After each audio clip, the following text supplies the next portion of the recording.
Hi everyone. We are currently in Madeira, a Portuguese island located in the Atlantic Ocean. Today is our second day here, as we arrived yesterday. My name is Matthew and I'm behind the camera while Alicia is in front of it. This is our first time on Madeira, so we hope that what we discover will also inspire you to visit this beautiful island. Now, let me give you some logistical information about how we get here. We plan our flight at the end of February, flying from Gdańsk with a layover in Stansted, London, before arriving in Funchal. Upon arrival, we meet with a representative from the car rental company that we had booked with advance in Poland. Renting a car was the best decision we made on this trip because we couldn't imagine exploring Madeira without one. We chose a company that didn't require a credit card from us, and you can find the link in the video description below.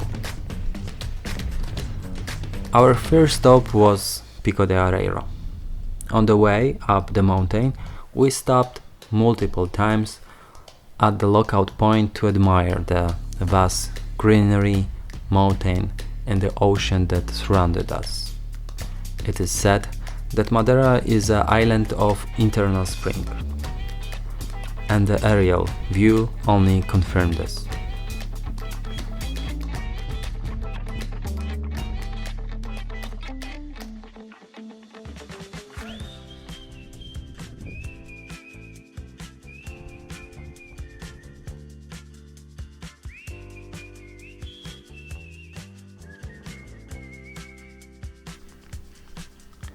Unfortunately, the fog was so thick when we reached the Pico de Areiro that we decided to come back in a few days. We find out that it's best to come here early in the morning when visibility is at its best, and you can even see the sea. Today we only see the first lookout point, but we couldn't only see cloud due to the poor visibility. On the way we also pass by a waterfall, and we are heading there now. The waterfall in Santana, where we had booked our first 2 nights, is called Aguaga, or at least that is how it's spelled. To approach this waterfall is 430 meters, so if you do not like hiking, you can drive very close to this waterfall. Interestingly, none of the waterfalls we had the opportunity to see were paid, and we did not have to pay anything to enter any tourist trail. This is a big advantage of Madeira, as many countries we have visited charge tourists for almost everything. And this can be discouraging if you are the type of person who like to spend the vacation actively. Today is the third day of our trip, and we have chosen our first levada. This tray is called PR9. The weather changed yesterday and we had a lot of rain. As we were driving here, we wondered if our car would cope with the strong steam that flowed along the road and if we will be able to drive up.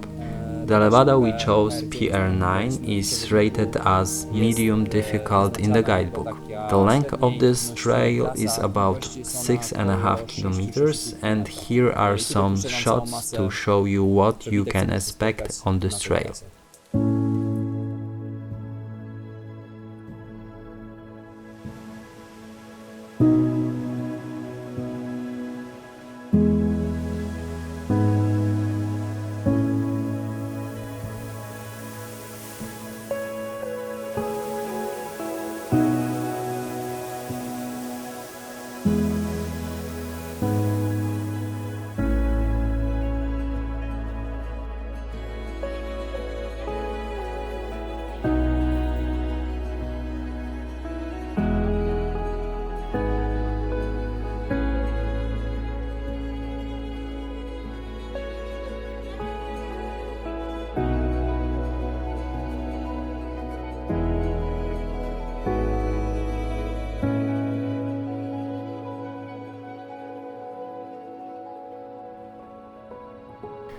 All the trails and levadas we had the opportunity to visit were well marked, so we did not get lost.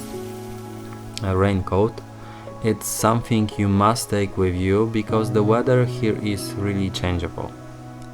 This levada turned out to be a long and tiring but worth seeing. What is disappointing is the lack of the possibility to bypass this trail. So you have to return the same way, so it is worth taking into account when you plan your day. After 3 days in Santana, we decided to change our location to Caleta. When we descended to Caleta, a village located in the southwestern part of the island, the 40 degrees shown in the car suddenly became 21 degrees. Take this into account when planning a vacation in Madeira, depending on whether it is winter or summer. If you are traveling like us in the winter period, which is the end of February and March, and you want to enjoy warm weather, then the southern part of the island where temperatures are higher will be probably a better choice. On the other hand, places such as St. Lawrence Peninsula, where we are going in 2 days, are a place where rainfall is the least frequent. We are staying here for 2 more days, so we'll try to see as much as possible. Moijo and Nova Levadas are my 2 favorite levadas that I remember the most. We started our trek from Moinho Levada, and thanks to the people we met on the way back, we climbed up step stairs passing our massive waterfall, and we walked a pretty extreme trail that was not very well protected, but for us it was advantage because there were fewer people and more adrenaline.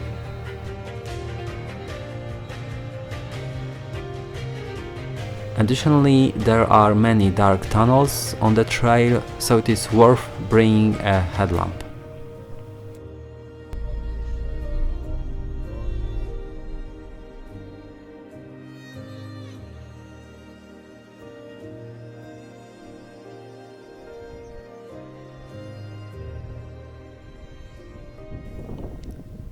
Sunrise and sunset on Madeira are especially magical because we can admire them at altitude about 2 kilometers above the sea level and therefore above the level of clouds. We managed to wake up early several times to see the sunrise, and it's not difficult since the sun rises after 7 a.m. during the winter month. We decided to move from our hotel near Caleta to a village near Sant Lorenco because we wanted to explore the peninsula and several more trails and levadas. Before heading there, we decided to stop at the beaches in Seixal. After seeing Seixal, in our way back, we stopped at several viewpoints, and the same day we tried to hike to Sant Lorenco Peninsula, but we realized it will be challenging to complete the trail that day. The next day we arrived there early in the morning, and it was a great idea because the number of beautiful shots and the view compensated for the early wake up. We should reserve around 5 hours to complete the whole trail. At the end of the trail, we can stop at the restaurant that serves delicious coffee and cake. From the restaurant, we can also climb steeply to the top of the peninsula. From this place, we can see the end of Sant Lorenco Peninsula and the lighthouse which crowns it. The return journey takes around 3 hours. The whole trail is exceptionally charming. If you have only visited the Levadas before, this peninsula will be a whole new experience because there is a very little vegetation, beautiful coralful rock formation, and these are the reason why it's definitely worth seeing this place while on Madeira. Finally, we arrive at Fanal, which is laurel forest where it's usually fog. Most people come here to take a picture among these trees. These laurel forests are said to be 20 million years old and it survived the Ice Age. There are very few places on Earth when we can admire these forests, such as on the island of La Gomera in Canarian Island. We plan to come here again to visit this place when there is more humidity and see Fanal in its misty climate. After keeping our promise, we returned here a few days later.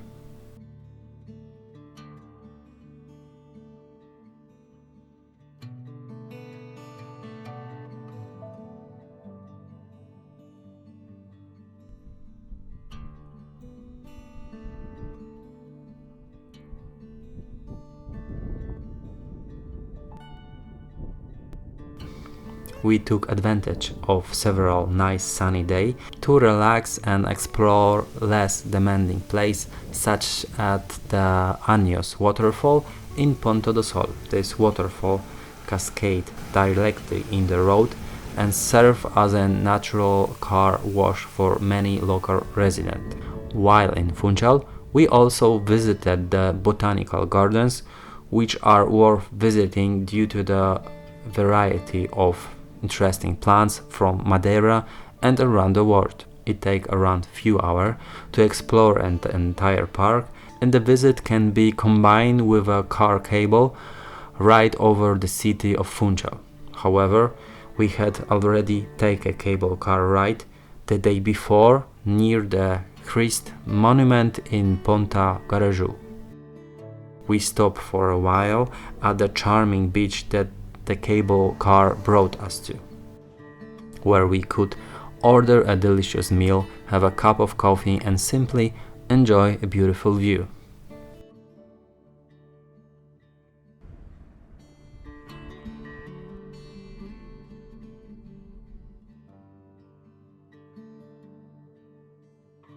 On the 10th day of our stay, we decide to move to the center part of island, which seems to be the greenest, and stay at the mountain hotel Eira de Cerrado. From this place, there is a majestic view on the mountain and the town below, accessible by a trail starting right at the hotel, which takes around an hour to reach the bottom.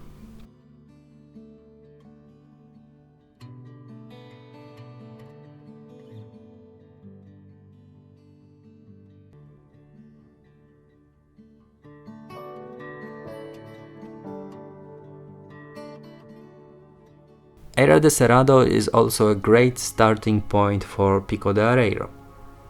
We decided to try this trail again, since we were unable to complete this earlier due to the fog and clouds. The next day, we started early at sunrise to climb Pico de Areiro, and we could drive to the starting point by our car. Many people consider this most beautiful trail in Madeira, and the views are indeed stunning, though also dangerous at the time. There are many dark tunnels along the way, and the trail is the most challenging of all we have done so far. At the end of the trail, we reached the shelter in Pico Ruivio, where we can rest for a while, have something to eat, and enjoy a cup of excellent coffee served there. Before climbing to the highest peak in Madeira, Pico Ruivio. We chose the same trail for the return journey, which took us a total of 7 hours, including a 1-hour break at the shelter.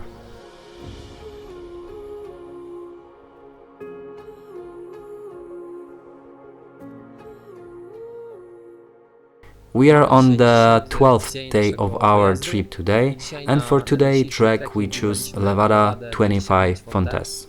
What is Levada? Levada are the water channels that were built in the 16th century to bring water from the northern part of Madeira to its southern part.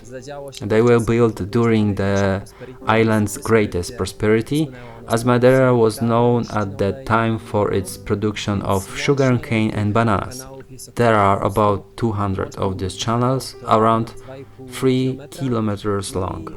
In the past, levadas served the purpose of bringing water to where it was needed, but today most of them have a hiking trails running alongside, where you can not only admire the flowing water, but also beautiful view around.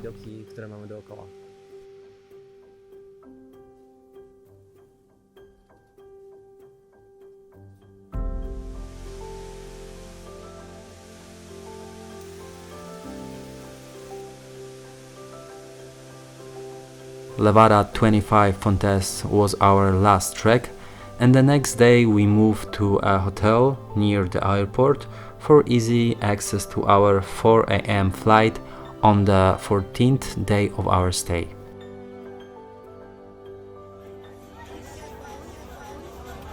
Every year between February and March, Madeira hosts a carnival where you can enjoy the city filled with music, dance and various festivities. We managed to catch the last day of this carnival.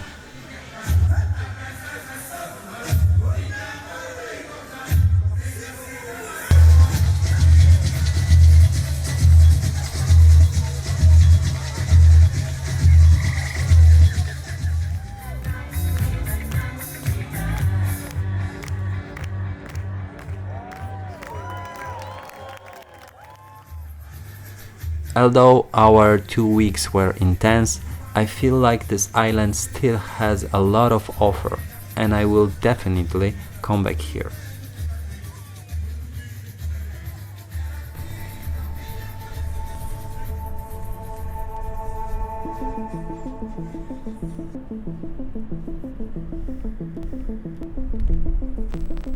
Fajnie, że zostałaś do końca. Jeżeli ta treść wydała Ci się przydatna, jeżeli wprowadziła coś dobrego do Twojego życia, to będzie mi bardzo miło, jeżeli zostawisz cegiełkę na tym profilu. Komentarz, subskrypcja albo łapka w górę to są sposoby, na jakie możesz wesprzeć ten kanał. Będzie to też odpowiedź dla mnie, że to, co robię, Wam się podoba.